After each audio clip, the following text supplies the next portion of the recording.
The case study is about voting intentions. We've got a sample of 1,000 participants who answered a simple question: which party would you vote if the elections were today? And they have the option of yellow party, blue party, red party, green party, or they had to indicate whether they were undecided. Right, so we've got the data, and we're going to use the software JASP to analyze the data, and these are the things that we are going to do to get the descriptive statistics.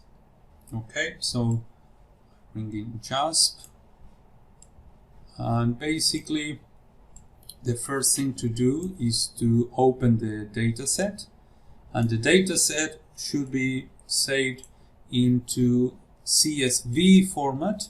So CSV format you get when you work in Excel, but instead of saving the file as an Excel file, you save it as an CSV file.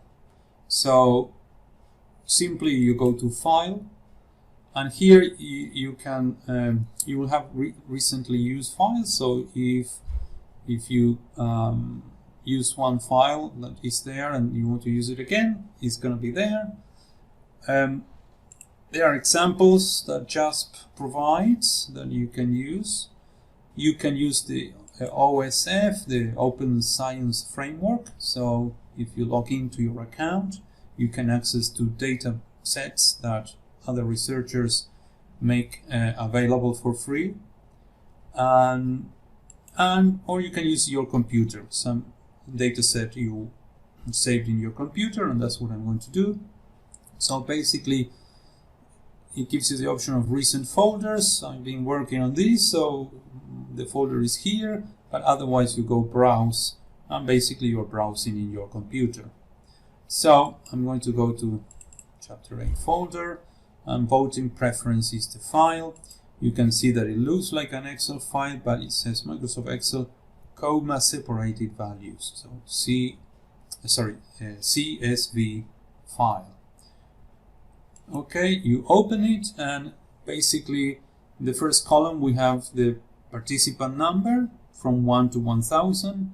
The preference is the party that they chose, and sometimes in some analysis you may need to code the nominal values into numbers.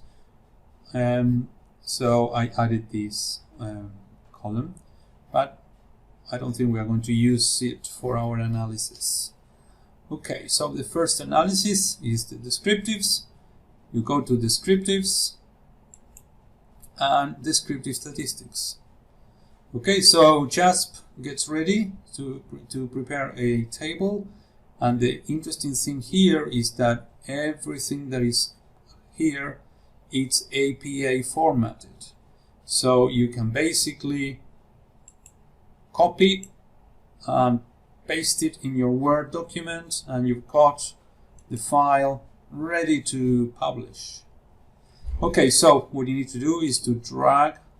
I can drag it to the variables file, the variable preference, or I can just select and use the arrow. Same if I don't want the variable there. Okay, so we've got the variable preference, and we tick display frequency tables. That only works for nominal and ordinal variables, not for numerical. Okay, and I got the frequency table, and which is very useful, and we can, as I said, copy and paste it in a Word document. So basically it tells us for each of the categories what's the frequency or count, and the percentage. If you divide percentage by 100, you get the proportion. Okay, so basically that's a useful piece of information. Now, if we want to do another analysis, we can just we press here. So you click on that side, and the old analysis appears. Okay, so now let's do some plots. So we go to plots, and we tick display distribution plots. So here it did it immediately. That's why I like JASP. You do something here and it immediately appears there. Now I'm going to show you a much bit nicer plot than this one, but this is perfectly okay plot. Now that's all we need. Statistics, they would be useful for the numerical variables. So for the nominal variable, that's it. So let's show in the slide. So I did a bit nicer graph here, but the same idea. It's the same graph as the one that JASP would do for you. Okay, so for the traditional parameter estimation, I'm going to use JASP as well. And we need to, one of the things you have to understand about the statistical software is that they are typically biased towards doing either model comparison or statistical significance testing, null hypothesis testing. And so here we want to do parameter estimation, so we will have to use some tricks in order to be able to do it. So what we are going to do is we are going to ask JASP to do a binomial test, and that's the way it will work. Okay, so basically once you do you did your descriptives, now we go to frequencies, because that's what we have. We've got frequencies. The graph here shows you frequency or counts. Okay, so in analysis of frequencies, we are going to do the binomial test. We are not going to go Bayesian yet, because we are within the traditional approach at the moment. So binomial test. And again, we put preference. So what we want to do is an estimation of the proportion of blue preferences, green preferences, red preferences, or yellow preferences, and undecided in the population. So what you need to do is to tick confidence interval. And so basically that gives us here the confidence interval. So basically our point estimate of the proportion of people voting for the blue party or expressing preferences for the blue party is 0.186, and the confidence of our estimation is expressed in the 95% confidence interval. So basically it is between 0.162 and 0.212. So typically this is a good, it's not a very wide interval, so it's a relatively good estimation, but because it seems that the parties are very tight, this will not give a very good indication of who is going to win the elections. But in other cases, when the differences are higher, then this interval will be enough to predict the winner of an election. Okay, so basically that's what we do in the parameter estimation. We've got one point estimate for each proportion and one confidence estimate. Interval estimate, which is typically the 95% confidence interval. Now we can have plots, descriptive plots, and here it shows the proportion in the dot and with the confidence interval, these little bars. And so this one goes from 0 to 1, and the 0.5 is because that's the test value, but we are not paying attention to that just yet. Not very useful, these plots, but we can, there is an option you have. Okay, so let's return to the slides, and here is the a table that presents this information I just showed you in JASP. Bayesian parameter estimation, it always involves defining a prior. So here what we want to estimate are 5 proportions in a population. So we call them pi to each of those proportions. And we have a prior distribution, which is, as you can see, for all. So for each pi, let's say pi yellow, we have what we call an informative prior. So we are saying we've no idea what to expect about pi yellow, so we just decide that we put for each possible value of pi, we give the same probability.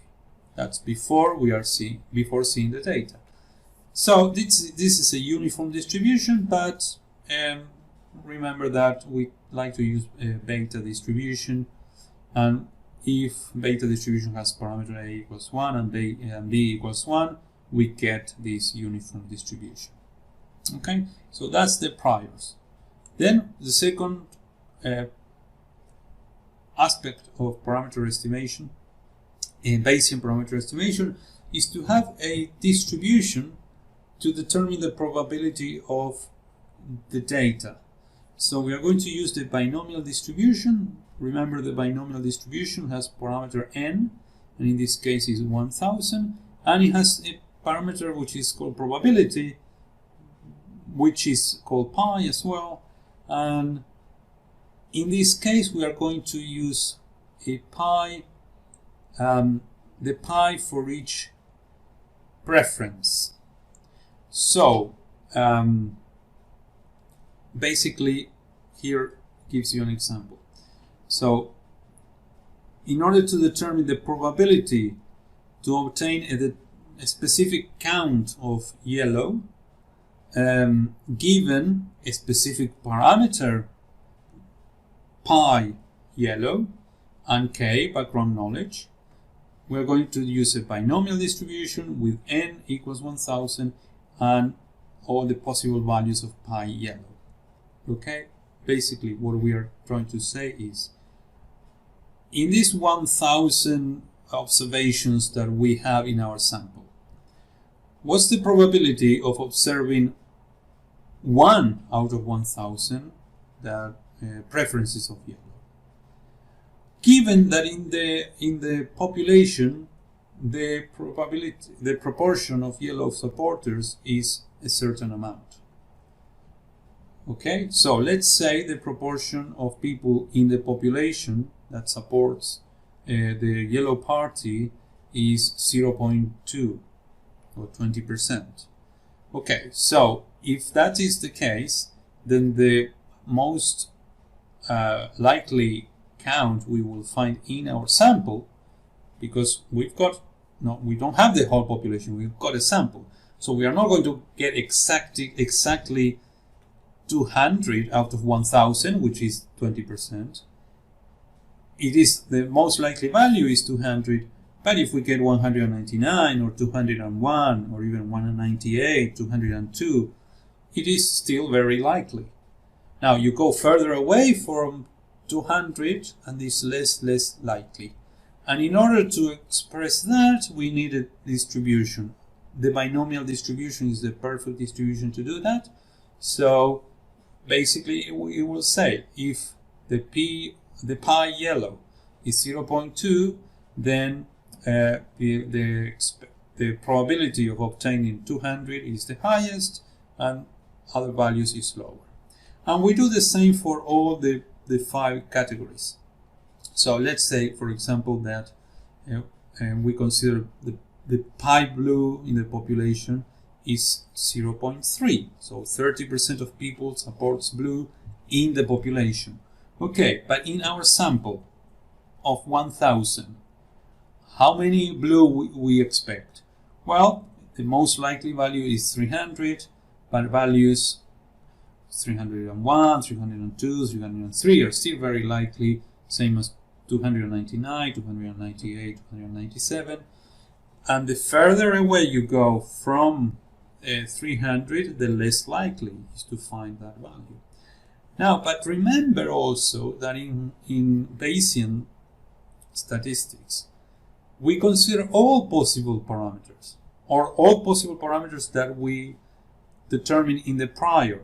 And remember that we chose a prior in which we say that any value from 0 to 1 is possible, and they have the same plausibility. So basically, we have to consider for pi equals 0.01, what is the probability of obtaining 0 blues, 1 blue, 2 blues, 100 blues, 300 blues, 1000 blues, and so on and so forth. So we need for each value of pi to determine each each possible value of the sample, each possible value of the preference for blue in the sample. Okay, so we need one of these distributions for each category. Now, then we have the prior, and we've got the distribution for determining the probability of the data. So when we combine these two, we obtain the posterior distribution. And so basically now in the previous explanation, we didn't know what the count of yellows we would find in our sample, but now we know it's 204. So of the 1000 people, 204 said they would vote for the yellow party. So this is the posterior. What's the probability of each value of pi yellow, given that the count of yellow in our sample was 204, and always remember background knowledge. Okay, that is equal to the probability of obtaining 204 given each parameter value or each pi value, which is what I just showed before, the probability of the data given a parameter. And that multiplies by the prior, but remember that we gave a 1 for each possible value, so this wouldn't be important because we were multiplying by 1. And then we divide that by the probability of obtaining 204, and that's regardless of the parameter values. So if we take into account all possible parameter values, what is the probability of obtaining the 204? When we do that formula, we come up with a distribution. So because we get a probability for each value of pi yellow. So here, that's each value of pi yellow has a probability. And we are talking about probability density because it's a continuous variable, no probability mass. Okay, so for pi yellow, we see that the most likely value is around 0.204, and values that are further away from that are less likely. So basically, we can say that we are pretty sure that in the population, the proportion of supporters for the yellow party is between 0.16 and 0.24. Let's see if that we can be more precise. And here are the summaries for all the posterior distributions. Okay, so for pi yellow, the mean of that distribution is 0.205, and the 95% confidence interval is between 0.18 and 0.23. So basically, we are saying is that we are 95% confident that in the population, the proportion of people supporting the yellow party is between 18% and 23%. Now, remember that when I talked about confidence intervals in the traditional approach, I cannot say I'm 95% confident, because the confidence intervals in the traditional approach don't allow you to say that. So the Bayesian approach, we add a bit of complexity, makes it a bit more difficult to run the analysis, but now we are able to say more things. So now we are perfectly okay to say that we are 95% confident that the values of the proportion of people supporting the yellow party are between these two values. So that's why the Bayesian approach is important. Okay, for the proportion of people supporting blue in the population, that distribution, which I'm not showing, the mean is 187 and the interval is from 1.163 to 0.211, and you've got the values for all the categories. Now, as I said, JASP is designed to do hypothesis testing or model comparison, but typically not very good to do estimation. But there, in some cases, JASP produces these really nice graphs in which they show you the prior distribution and the posterior distribution. So the way I got this graph from JASP is to use the binomial test. Now, we don't want to do the binomial test, but I told you that it's a trick that we have to use to get parameter estimation. So we go to the Bayesian binomial test now, and we put preference over there. Now the test value, you can put anything. I think you don't go over 0.7, but values there, you can put anything because we are not testing. But here, put a tick prior and posterior, so we get this graph. Okay, so that's what we get. And again, if you click there, you can copy and paste the graph. And actually, if you do this, you can save it as an image. So that's what I did, and I copied it here. Okay, so basically, it's an interesting graph that shows you there the confidence interval. That's for yellow. You see the pi of yellow, 0.18 to 0.23. The confidence interval is there. It shows you the prior, which is a beta with A1 and B1. So it's a uniform prior. And it shows you the posterior, which is here. The other pieces of information are not important for parameter estimation, but we are going to see them when we see model comparison or hypothesis testing. But here you've got the difference between the prior and the posterior. So we started with giving equal plausibility to all values, and now we've got a very strong plausibility for values close to 0.205.